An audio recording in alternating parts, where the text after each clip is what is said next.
All right, guys. Well, today was a pretty productive day. I spent a lot of today formatting that fucking hard drive from last night. I was like, yeah, I'm gonna upload a bunch of shit, and then I got home and it didn't even work in my computer. Of course, that shit would happen to me.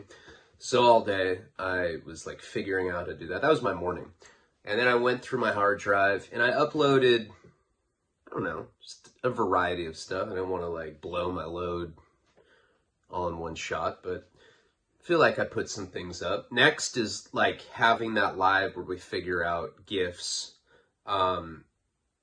Joe sent me the label today for the pages from Wasting Talent and the Pocket Butthole. Those are two sponsored tier, $100 tier gifts consolidated into one package. And we'll send some, we're going to send these like flyers. I found a shitload of these that'll be included. This is from that event where I lost my mind because I'm a bitch. But actually, I'm like actually really proud of myself. I just like, it's such a fucked up month and I was really depressed. I swear to God, like I did a lot of soul searching today, and I really do think that the reason that I kind of crashed this month and just had like the worst month possible, aside from some outside factors, I had fucked up dental problems this month. And I mean, considering like how bottom of the barrel junky I was, like, it's butt fucking get creative. I'm fucking high. You know, like that kind of guy. I'm surprised I have any teeth. You know, and I suck. I don't floss. I suck at life. I don't have bad breath. Well, I have cigarette breath, but like my cigarette breath is so like dank that you hear like how fucked up my throat sounds. That nobody can ever smell my bad breath. Like I never have girls be like, ew. They say my dick stinks. It does stink. I don't know. It's weird. My dick, I can shower and like 10 minutes later I smell my dick and it stinks. And I'm like, I don't know. It's just the cards I was dealt.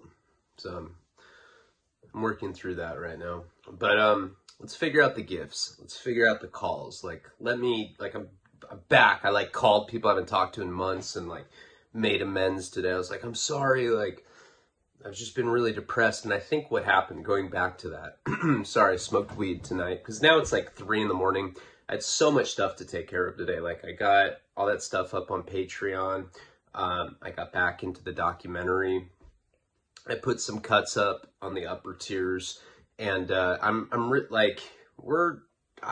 like I said, like we're about to put up the bigger cuts, and you know each tier has a longer cut than the other one.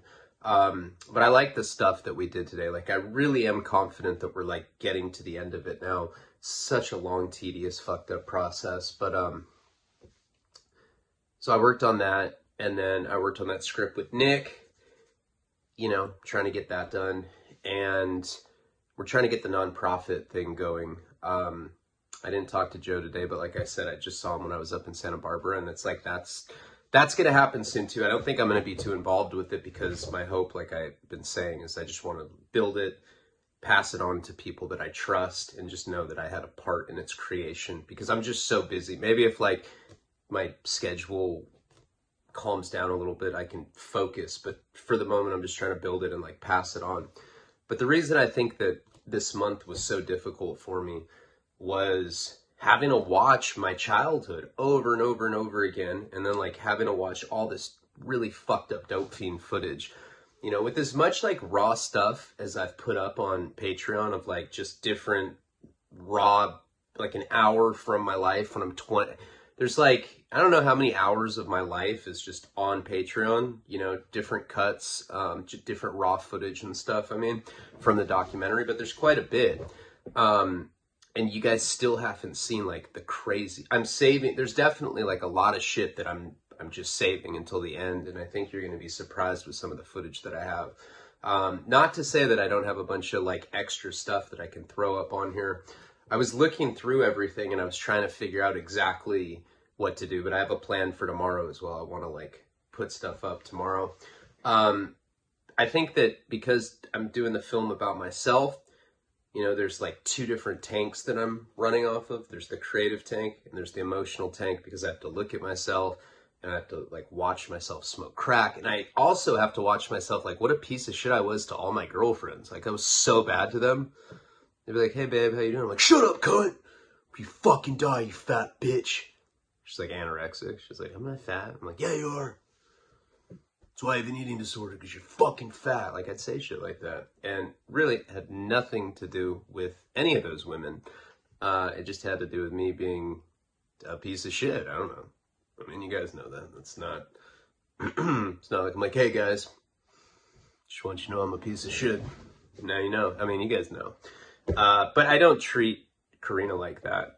And I've come I've really traveled. Like I've gone from being that guy to being the guy that's still kind of an asshole, but like I don't say stuff like that to Karina. I don't call her names too often sometimes. I mean, we both have her temper's worse than mine. She's out of control. Mexican. And she starts saying shit in Spanish. I'm like, I don't even know what that means. And she doesn't do that. She'd probably be mad if she knew that I was like making that up. You told them that I say stuff to you in Spanish when I'm mad? Like, well, I mean, you fucking speak Spanish. Why is that offensive? All right, anyway. No, I love Karina very much. We're trying to have another kid right now. I don't know if I've talked about that, but she got her birth control IUD hormonal thing taken out. We're trying to have another kid. It's just the right time. I'm getting older. Like, I still have some teeth. Like, I still have my front teeth. I want my next kid to experience me with teeth. Because I think I'm going to be one of those guys that just goes for the street credit shit and just no teeth. Can you imagine doing dick sucking jokes with no teeth? I'm not told out for to suck my dick. And like, everyone's laughing at me. Get it? Like, not at the joke. All right, sorry. When I smoke, I get really weird. I need a shave, too. I look really old. I got a haircut. The guy that cuts my hair is pretty interesting character. I probably shouldn't get into all that. What else? There's other stuff that I'm forgetting right now. I think that having to look at my childhood so much fucked me up. Like, who wants to watch that? Go through your home video footage if you have that. I know a lot of people's parents filmed a bunch of shit when they were young. Watch that over and over and over again. And then if you don't have footage of you calling your chick a fat bitch, just do it and film it. And then watch that a bunch of times and see how you feel. You'll be upset too. You start like really questioning like what a piece of shit you are. You start trying to like rate it. You're like, I'm an 8. I'm an 8 piece of shit. All right, let's get let's get into the story. Goddamn, I need to quit smoking, man. Just not cool. That'd be lame to like beat hardcore drug addiction and then die from smoking. Newport 100s of all, that's so corny. It's like dying of a golfing accident. Sorry. God, 8 minutes in and I just say some lame shit, but I don't even care. I'm stoned. Let's just get into the story. And thank you guys. Last thing else, I always do that, right? I'm like, let's get into the story, and then I'll go off for another minute or so. I just want to thank all of you guys, though, for like hanging in there with me. I don't know how bad you were on the comments this month, because I don't read them, because too many people talk shit, and I wish that I could respond to more like personal messages, though, and I don't. I don't look at them because I can't. There's like, you know, there's over 500 people. I can't like. I think it would be unfair to answer some and not others. So I apologize for that. It's not because I don't want to. It's because I'm overwhelmed. And that's a great feeling, you know, and I really do appreciate all you guys supporting me like that. But I don't know. This month is going to be about trying to just get structured. Because today I had like a full day where I like did productive shit all day. And you know what? You feel better when you do that. It's true. Throw working in on that. I'm not working out right now, but I'm going to. I'm getting fat. I can still see my dick when I shower, but not for long. And my balls are like elderly now, so they kind of go, like when I look down, I'm just fat and I just see a ball sack like drooping out of my fatness. And I start beating off. I'm like, fuck it. Just want to come. All right, let's get into the story. Weed makes me so weird, right? Yes, it does. All right, so let's get into the story. So, pretty interesting situation at this point in the chronology of the drug dealing years, also known as How I Made $500,000. I guess that's my original title for this series. All those years ago, it's like fucking 4 months ago. No, I've only been doing this a year, but it seems like it was more than just a year ago. But anyway, there was a lot of ground that we didn't cover on there, you know, and going up and visiting my boy up in Monterey, who was like neck and neck with me during that period, he reminded me that there's like tons of shit that I didn't cover, tons of things that I'm to that point where I don't really know what's more interesting than something else, but sometimes I have an outside perspective tell me. So he kind of told me, and he reminded me of a lot of stuff too that happened at this period. But anyway, it was interesting because I was starting to work for Spike TV. I guess that's how I got into selling drugs in the first place, because, or selling heroin. I mean, you guys know how the Molly thing happened. Remember, I had the tickets to Pink Floyd. I was supposed to take Jeff, but then I met Jenny, and then I just was a complete bitch about it and called Jeff. I was like, hey man, can't take you to the show. He's like, why not? I was like, because I'm taking my girlfriend. He's like, that's such a punk ass bitch thing to do. And he hung up on me. And that's literally how that conversation went. And then I was able to go to the skate park. I met some kid that was wearing a Pink Floyd shirt, and he said that he had extra tickets and he'd give them to me if I could get him acid. And then that whole thing happened. And then I ended up like scamming the drug dealer with the fake DMT. And then my drug dealing career just kind of came up from nowhere. I was not expecting that. It was weird going from having to hustle up $60 a day to like having stacks of cash. Like I'm serious amounts of cash, like 50, 60 grand at a time, 1,200,000 cash. I had like paintings on my walls that were worth like 50 grand, shit. Like it was crazy. I never had money like that. And, you know, they always say money doesn't buy you happiness, but I will say it was fun to have that kind of money at like 21, 22.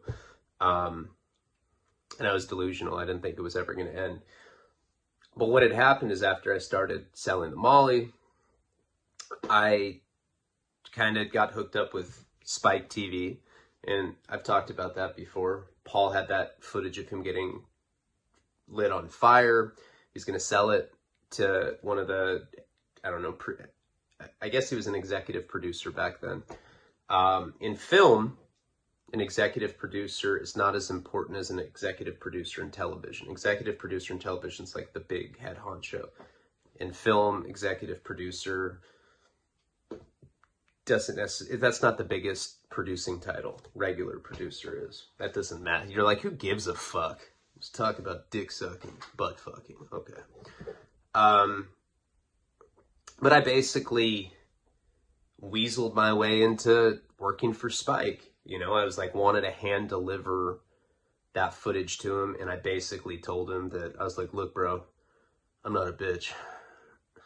You should fuck with me. He's like, I'm already there. I was like, all right, cool. And so I started working for him, started making real money at that point. And the thing is I was already making money selling Molly and selling club drugs. I already had a bunch of money at that period, but there were, you know, I was making like $3,500 a week legally. And it was really crazy how that all kind of happened at the same time. And then I conceptualized Cop Busters, and I got a $400,000 offer for it. I don't know if we've ever gotten to that point, but the reason that I'm bringing all of this up is just to kind of remind you like where we're at in the main chronology of how these events transpired. In this particular storyline, what had happened is I had potentially gotten set up by that guy, Dion, and we had gone up to Sass's house because we knew that he'd have more resources, and you guys know what happened. Money got stolen, over $300,000.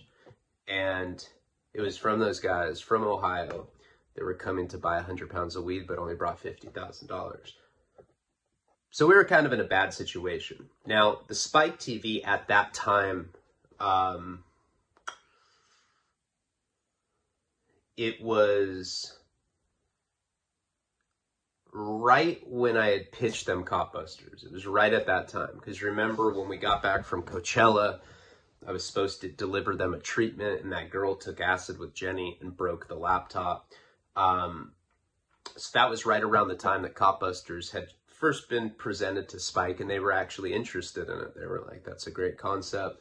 If you can put together a pilot, if you can give us a Bible or a treatment, then we can give you a deal. And we'll get to that. That's not what this story is about.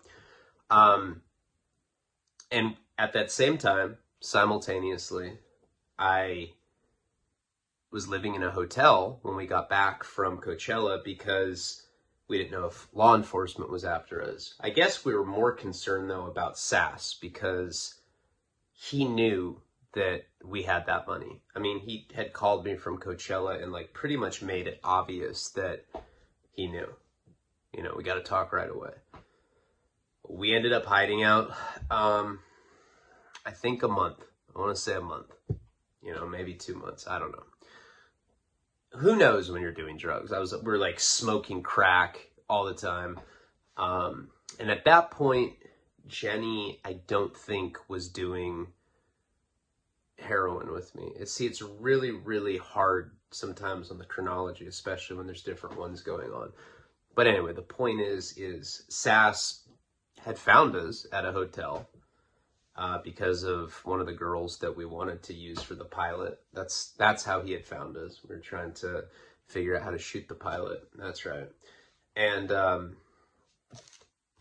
when he found me, he basically told me how much money it was and that I owed it to him. I think it was $380K. That's what I'm pretty sure it was. It wasn't the first time that I was in a situation with that kind of money. No, that was the first time that I was in a situation with that kind of money, but it wasn't the last time. I've been in a few situations where I was kind of like in the middle of someone else's money and I had to figure out some sort of resolution. So what Sass had said is that he had these things that he called highs, which is a term that I'd never even heard him use before. That's a pretty lame term. He's like, yeah, I got highs, I got lows, fuck it. I'm only fucking with lows this month. But he told me that he had these high risk, I guess, like fast money situations, like high risk drug deals that he didn't want to do himself and that he would send me on and that I could pay him back this way. You know, I'll give you a cut and I'm going to put you in these high risk situations. So I guess my first fucking question is, well, what do you mean high risk? Like high risk with cops? High risk like I might get fucking shot and killed if this thing goes awry? He's like, all of the above. I was like, fuck. And I mean, each situation was different. And he didn't tell me, he didn't like give me a list and be like, well, these are the different things that you can do.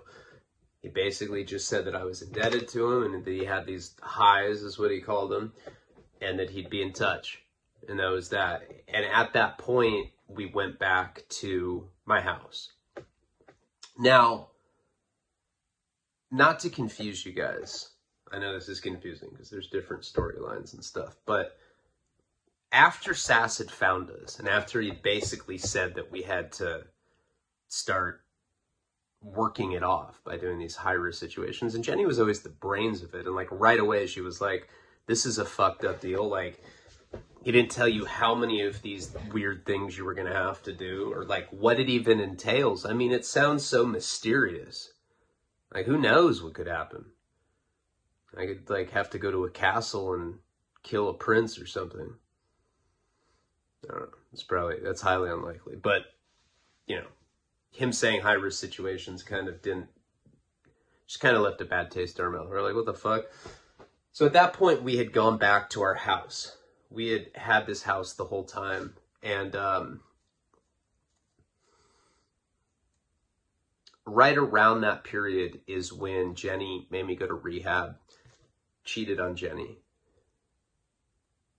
got caught cheating on her. Remember, Jenny came down to visit me, and it was like this whole thing. And then I ended up leaving the rehab, and then I met the paisas that sold the heroin. Now, the heroin that I bought came in these little multicolored balloons, and I would be selling these for a long time. It's really hard to remember, like, you know, exactly where they are. That's why I'm doing all this weird, like, framework stuff on the timeline.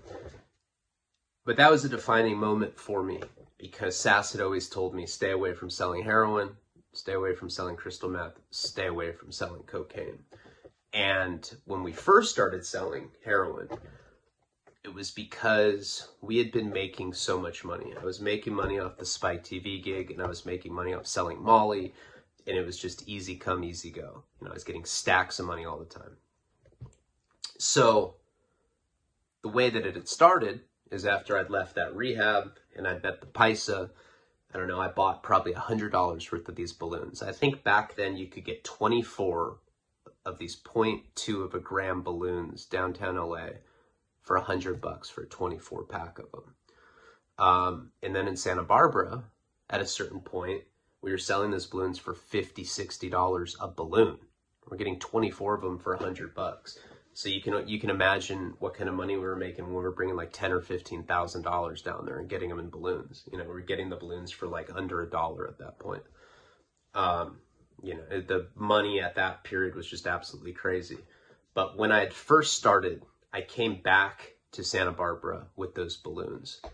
This is around the time that Sass wanted me to do these high risk deals or whatever he meant by that. And it wasn't like, well, you got to start doing this stuff immediately. It was like, I'm going to be in touch, you know, like, don't run away from me again type thing. So we go back to our house, and that's when I'd gone to rehab. When I came back, after I'd gotten those 24 balloons, there were some like junkie kids. It was actually the same kid that had started selling the Molly for me. His name was Jacob. And he was this kid that was, I don't know, he was like a high school kid, and I was probably like 21, 20 at the time. Maybe he was out of high school at this point. I fucked with him for a long time, but he was the guy that had given me the Pink Floyd tickets. He's the one that I met at the skate park. And by this point, he had turned into like a full-blown heroin addict. He was like shooting heroin. So I think he was out of high school. I remember he had an apartment. So I think he was just like fresh out of high school. He wasn't that much younger than me. And he got strung out. When I came back with the 24 balloons, you know, he was asking me for heroin, and all I had was that shit that I'd picked up in LA. You know, I had a huge habit in Santa Barbara, and it was hard for the people that sell like, you know, half pieces, which a piece is 25 grams. Guys that are selling like 13.5 grams a day, it was hard to keep up with me. My habit was like 4 or 5 grams, you know, and it was constantly an issue where I couldn't feed my habit. So when I came back with that 24 pack of the balloons, this guy Jacob, you know, he said it was like the best heroin he'd ever done. He was really excited about it. And he's like, hey, I can give you like $300 if you can go get me a bunch of this shit in LA. Because the stuff that we got in the balloons, I posted a picture on All Tears today on Patreon. Those multicolored balloon packs, the dope that was inside of there was like, it was like a powder dope. You breathe on it and it turns like shiny volcanic black, you know? It almost looks like glass. And that heroin's really good. Like, you know, it's pretty much Coachella Valley heroin, but for some reason the paisa that I was dealing with down in LA, that's what he had. So Jacob ended up giving me money, and then before I knew it, you know, 10, 15 people were giving me money to go pick up down in LA, and eventually that's how it all happened. That's how I got mixed up with that Mendoza cartel, because these paisas were connected to those people, and that's how like the whole chain of events started with that. But around that time period, I don't know, maybe like another month has gone by since Sass had first visited us in that hotel room when he said that he wanted us to do these high-risk things. He comes back and he tells me that he wants me to bring 20,000 Oxycontin 80 pills from Santa Barbara to Pismo Beach to go meet with these people. Now, this guy didn't sell shit like that. He sold Molly, he sold LSD, he sold mushrooms, he sold DMT, ketamine sometimes, mushrooms, but he didn't sell Oxycontin. So I guess that's what it meant when he had said that he wanted me to go kind of do some of these high-risk drug deals for him. I guess it was stuff that was going outside of his comfort zone, but he had opportunities where he could make a lot of money. Now, at that time period, Oxycontin was something that was fairly popular in the drug culture. You know, I don't know how old people are that are watching this right now. I know some are older, whatever. Oxycontin was like the rage in other parts of the country. Not really in Santa Barbara, California, or in California for that matter in general, because I guess more people were doing heroin. Heroin still hadn't become super popular yet. It wasn't in that like huge epidemic wave. This is back in like 2006, 2007. And Oxycontin, I guess, was something that like a lot of college kids did. I never really fucked with it. You know, I remember one time at that time period when I was living at that house, this is back when I was doing like 5 grams a day. Jeff was living with me at that time. Some of the footage, a lot of the footage from the documentary is from that period. That guy, Stephen Gabriel, came and like just started filming Jeff and I like doing heroin.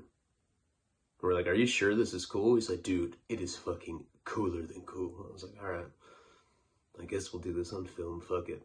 You know, I'm glad I did, because now we have like a movie to make out of it. But back in that time period, Jeff was living with me and he was working for his dad. His dad owns like a property management company and they do their own construction on properties. So like they manage apartment complexes, and Jeff at that time was on like a construction crew. He brought like a tin fucking lunch bucket to, is that how you call it? A lunch bucket? Yeah. He brought like a tin lunch bucket to work with him, and he'd like have an apple in there. I'd be like, damn, dude, your life sucks. I'm not going to do anything today. I'm just going to go down to LA and pick up a bunch of heroin for people. It's like, fuck you. But, you know, we're strung out together, and that's how he paid for his side of the habit. So I don't remember why, but for some reason, one day, and this is one of the reasons why we started picking up dope in LA to begin with, so that shit like this would happen. I was like 5 grams a day into heroin at that time. I was living off Otter Pops, and I didn't even freeze them. You know what Otter, you know, like those sugary, like multicolored, I don't know, little pencil dildo looking things. That's a weird thing to compare it to, but Otter Pops, they're like colorful little popsicles. We didn't even freeze them. We would just get scissors and cut it and drink the sugary water. And that was like, we lived off that shit at that time. Like we didn't fuck with food. That was our food. We were so unhealthy back then. And I'm doing 5 grams a day, you know, just selling Molly, smoking crack, and using all the money that I had on crack and heroin. That was like my life. I was really into it. I was like, yeah, thinking about going pro, I don't know. You know, that's like what my mentality was. I was like, if I can make this into a career, I'm going to do it. But the only problem is that's not a career that you can do. But anyway, sorry, it's the weed. I swear it's the weed. One day, I don't know why, I don't remember the circumstances, but we just ran out of heroin and we couldn't get it from anybody. We were like deep into it. I remember I was doing like 5 grams at that point.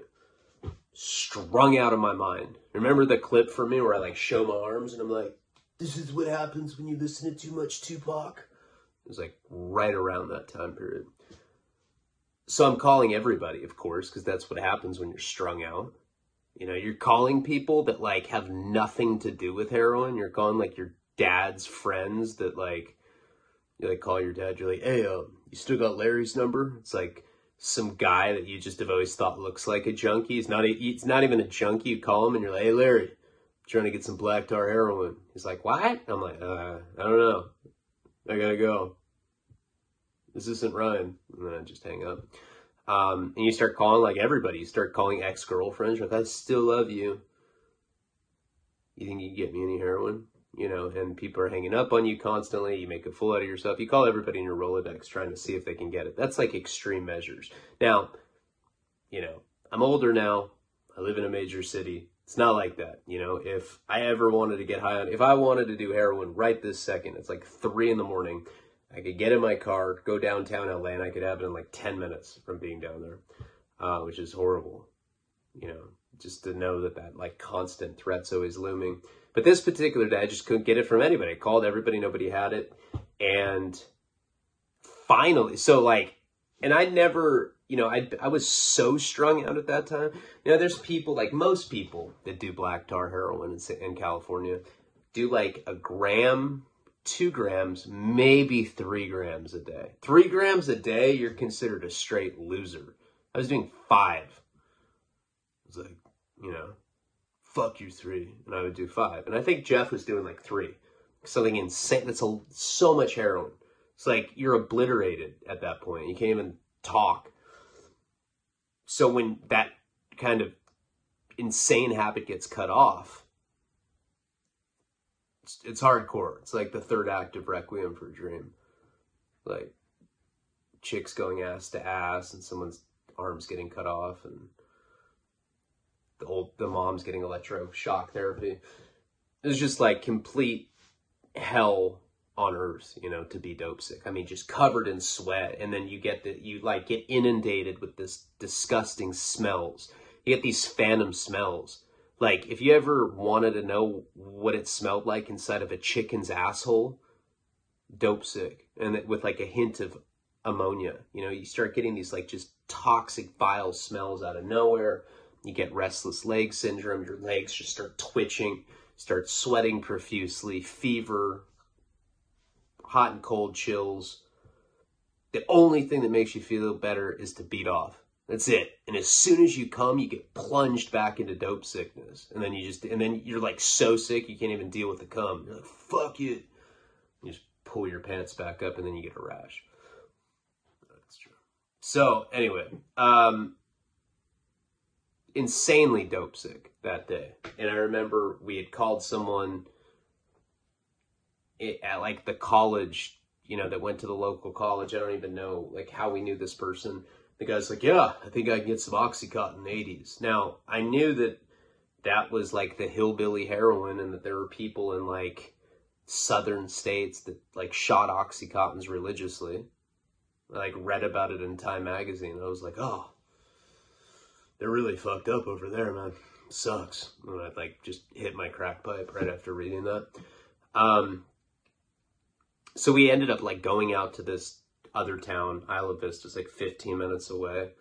And we get and back then, Oxycontins, this is the whole point of why I went into this, is Oxycontins back then were, if like you knew somebody, like if you were like plugged up with people, you get them for like $40 a pill, $30 if you're like really cool with somebody. But people sold them for 60. People sold them for 80, $1 a milligram. I heard in Alaska they go for $160, 2 milligram, $2 for a milligram, and these were 80 milligram pills. So, and I forget what we paid, but whatever it was, we ended up getting 3 Oxycontins. We go back, and I remember I put 2 of them. You know, like back then you couldn't just get on YouTube or get on the internet, get on Reddit or whatever and ask how to cook an Oxycontin. Like back then you had to just kind of like guess. It was like through trial and error. We didn't know anybody that did Oxycontin, but somehow we like got it right and like crushed it up and put it on our spoon and cooked it. And then it set, you know, the buffer separates and you drop the oil in the cotton. I shot up 2 Oxycontin 80s and it didn't do anything to me. I was crying. I was literally crying. It didn't get me well. I was like, what the fuck? 2 Oxycontin 80s. So that was my only experience with it. And what ended up happening that time is that went on for like another like 20 hours where we couldn't get heroin. And I literally crawled outside of my house because it was like in a commercial kind of area. You know, there's like a hamburger place across the street, gas station, shit like that. I crawled out of my house and I like saw some homeless guy with like an American flag blanket over his lap, and he was like in a wheelchair. He was wheeling himself around. I was just crawling I was like crawling military style, and I hailed him like he was a cab. I was like, hey, do you have opiates? You know, like just like completely profiling him because he's like some wounded vet. He's like, yeah, man, got Dilaudid. I was like, fuck yeah. And so that's how I ended up getting well. I remember because I was so fucking sick that time. So anyway, so he wants me to bring 20,000 Oxycontins up to Pismo Beach from Santa Barbara. It's like 2 hours. 20,000? What would happen if you got pulled over with 20,000 Oxycontin pills? You're fucked. I was like, I'm down. You know, back then I didn't really think about consequences. So he's like, all right, you know, and he's telling me this in person, by the way. You know, telling me that I have to smuggle 20,000 Oxycontins up to Pismo Beach. So anyway, he sets it up so that I'm supposed to go with this girl. No idea why, right? Never met her before. You know, you're not going to stick 20,000 Oxycontins in your vagina. That was my first thought. And then I was like, wait a second.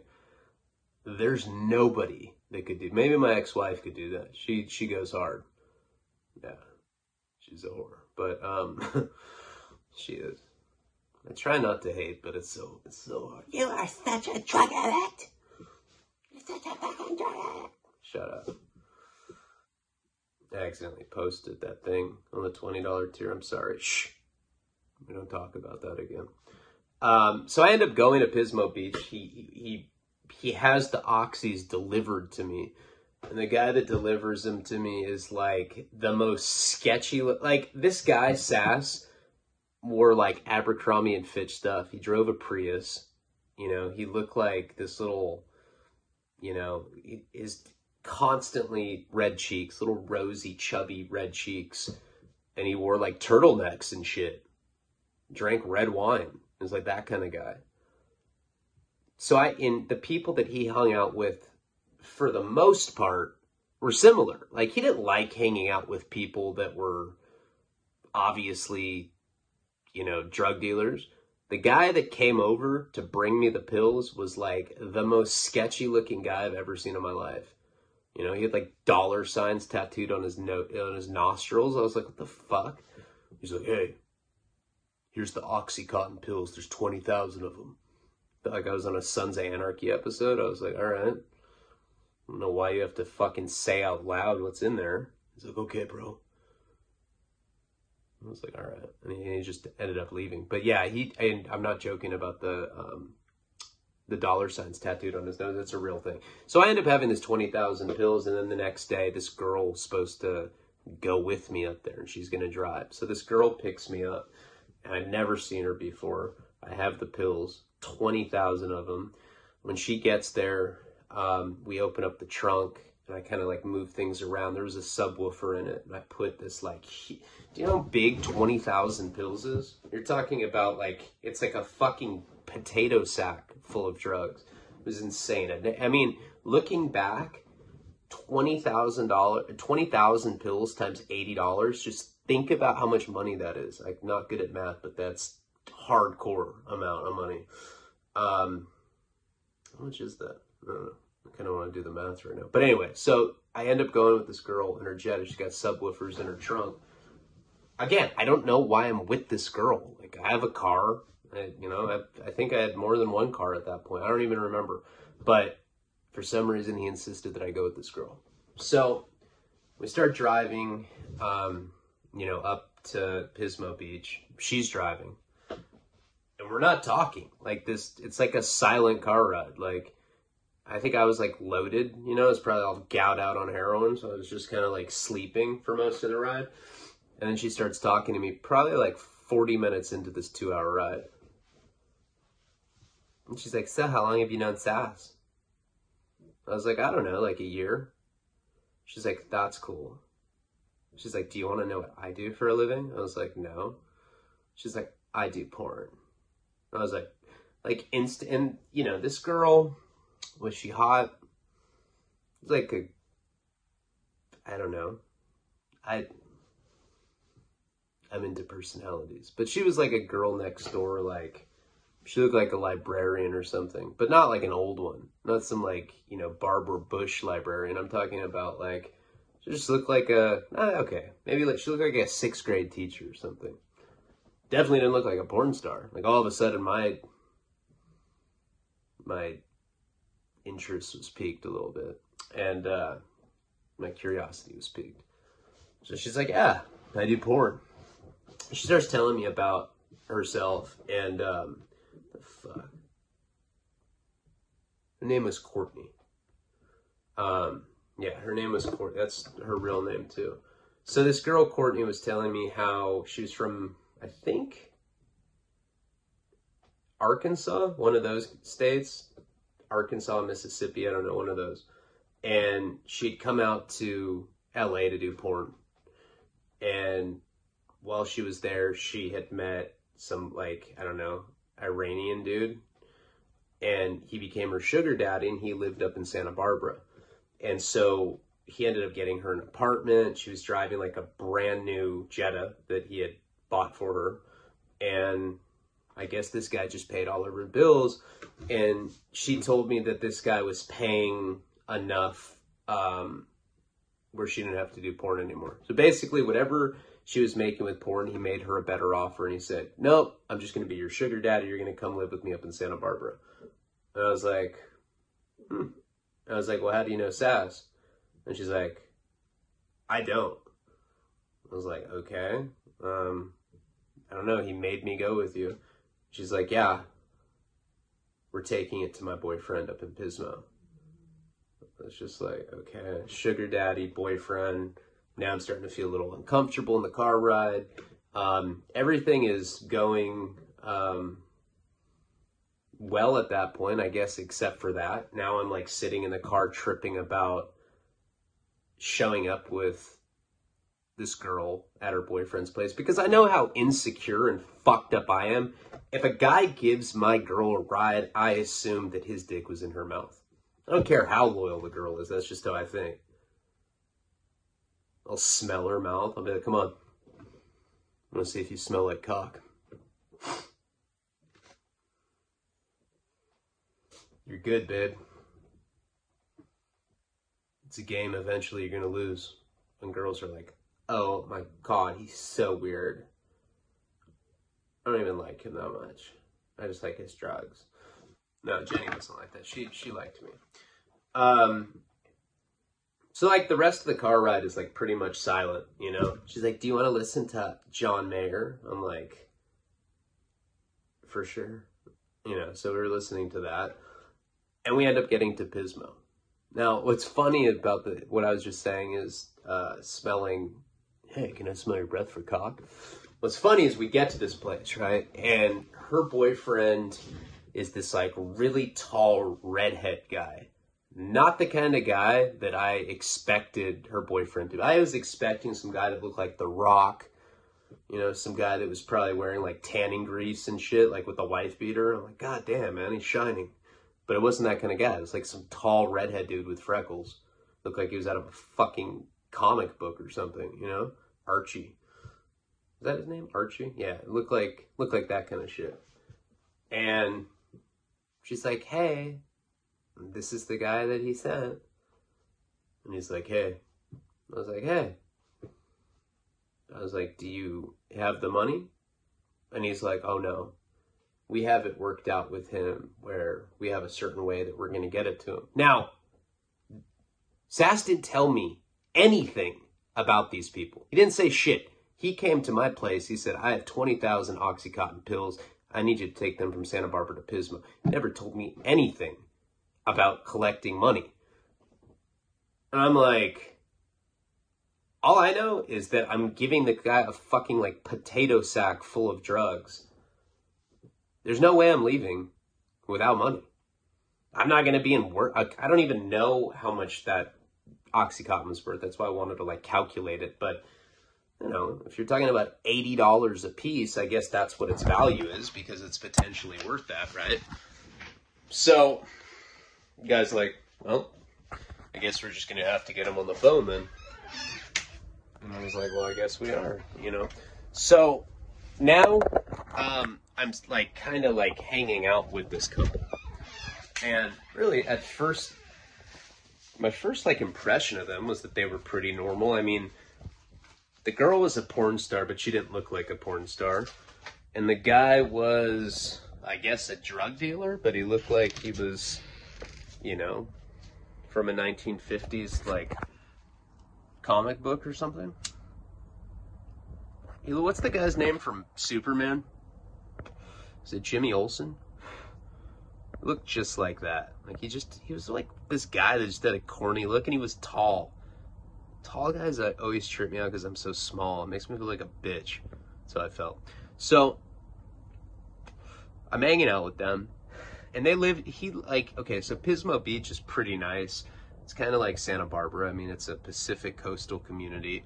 It's not as nice as Santa Barbara, and I'd say that like it probably has like a little trashier of a crowd. These people actually both look pretty preppy, you know? And so he had a condo that overlooked the ocean, you know, which it's got to be expensive, but it didn't surprise me. I mean, the guy's buying 20,000 Oxycontin pills. So I sit down on the living room, and the whole plan is that he's going to call SAS, and he's going to, I guess, prove to me, because that's the only way I'm going to leave.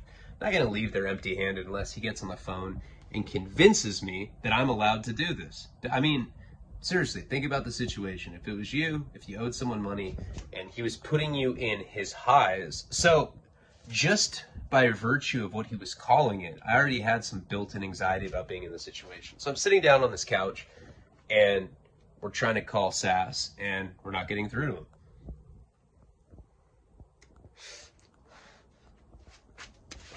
It's not like I had to be anywhere. It's not like I had a job. I didn't have kids. I mean, you know, I just decided that it would be in my best interest to hang out with these people. So they asked me if I want some bourbon, you know, and back then I wasn't a big drinker. I think I may have had one drink that night, but I definitely didn't get drunk. So we're sitting in this living room, and we're like drinking bourbon. You know, no chase or anything. They just put it in like, it's just on the rocks. You know, it's just straight up bourbon with ice cubes. And we're like sitting there, and her boyfriend, Courtney's boyfriend, I forget what the guy's name was, but he really starts drinking pretty heavily. You know, he's putting one down after the other, and they're talking about stuff that I don't understand, you know, like it's out of context for me. She's talking about like different bills that she has, and she's just telling him about them. Like that's kind of the conversation they're having. She's like, yeah, and then, you know, I'm taking this boot camp fitness class, $300 a month. And he's like, hold on. And he starts writing this shit down. So I'm like sitting there, and I'm like, okay, well, you know, whatever. I'm just going to sit and wait it out. They keep talking about shit like this, where I don't know what exactly she's, like, why she's telling him this, but she keeps telling him things and how much it cost. And then she says that she got a chopper. And his face just completely turns for some reason. I don't know why that would upset him. But he's like, what do you mean a chopper? Like a motorcycle chopper? And she's like, yeah. He's like, how much was that? She's like, 15,000. And he just gets up and hurls his drink at the wall. And he's like, why would you do that to us? Why would you do that to us? Now they have a duffel bag with 20,000 Oxycontin. They're talking about like a very small amount of money. Throws this thing at the wall, and like all the like this, it just gets sprayed with the liquor. So now I feel like really uncomfortable. I don't even want to be at this fucking place anymore. You know, he's like mad, and he's like, He's like doing that classic thing when guys get mad at their chick and he's like pacing with like his hands on his head. He's like, you're so fucking stupid. Your mom said you were stupid. Ralphie said you were stupid. She's like, you leave Ralphie out of this. It just got so weird, right? And I was like, God damn. I was like, hey, I'm going to go smoke a cigarette outside. Is that cool? Like, yeah, just go. I like walk out to the sliding door and he's just like, you are a fucking dumb bitch. And she's like, stop calling me that. And I just closed the glass door. Now I'm on this balcony. I'm looking out at the Pacific. I'm not even looking at them. I'm just like looking at the ocean. And I'm kind of just thinking like, hey, this situation sucks. Like, I'm kind of like in the middle of some domestic dispute with people that I don't even know. And so now I finish my cigarette and I get up and I go look like in the sliding glass door, and I see this dude just fucking hit her like hard. Like I've never even seen a guy hit a girl like that. And I just froze in like shock. Like, you got to remember too, this is probably 2007 at this point. I haven't even been to prison yet. Like, at that point, I wasn't soft, you know? Like, I'd already stabbed the skinhead. That whole situation had happened already. I'd already been through Mike Virgin. Like, I'd already been through some pretty heavy life experiences, but I hadn't been to prison yet. So I wasn't the person that I am now. The person that I am now, if I saw a guy hit a girl like that, I would have opened the sliding glass door and I would have gone in and beat the fuck out of him. But that's not how I was. I was an acne-faced little bitch back then. I just beat off all the time. I'm like the same. I just don't have acne like that anymore. But like now I'm kind of like just on the other side of this sliding glass door on the balcony, and I'm kind of don't know what to do. Like, he hit her this one time very forcefully and she fell over. I don't want to go back in at this moment. I mean, this is like probably like the worst time that I could go back in there. So I'm just kind of like standing outside watching, and she's on, I can't hear what they're saying either, but she's on the floor and like I can kind of, there's like furniture kind of like blockading my vantage point, but I see her kind of get up and her face has blood. It's like her nose is bloody and shit. And he just hits her again. He's slapping her like, you know, open fisted, just keeps hitting her. Now, I can't really see like what it's doing to her because, like I said, there's like a piece of furniture there, but I just keep seeing him hitting her and hitting her and hitting her. And he hits her a bunch of times, and then he goes to the closed fist. Now, at this point, I couldn't just let him do that. Like, I guess morally, like, something just popped up in my mind where I was like, all right, I'm not going to let this guy do that. So I went to go open the glass door, and we will get into that in the next video in this series. I was really stoned tonight, guys, and I'm proud of myself. I'm always proud of myself when it's middle of the night and I'm like, fuck it. I'm gonna sit down and I'm gonna get this done. I really do appreciate you all. Palabra.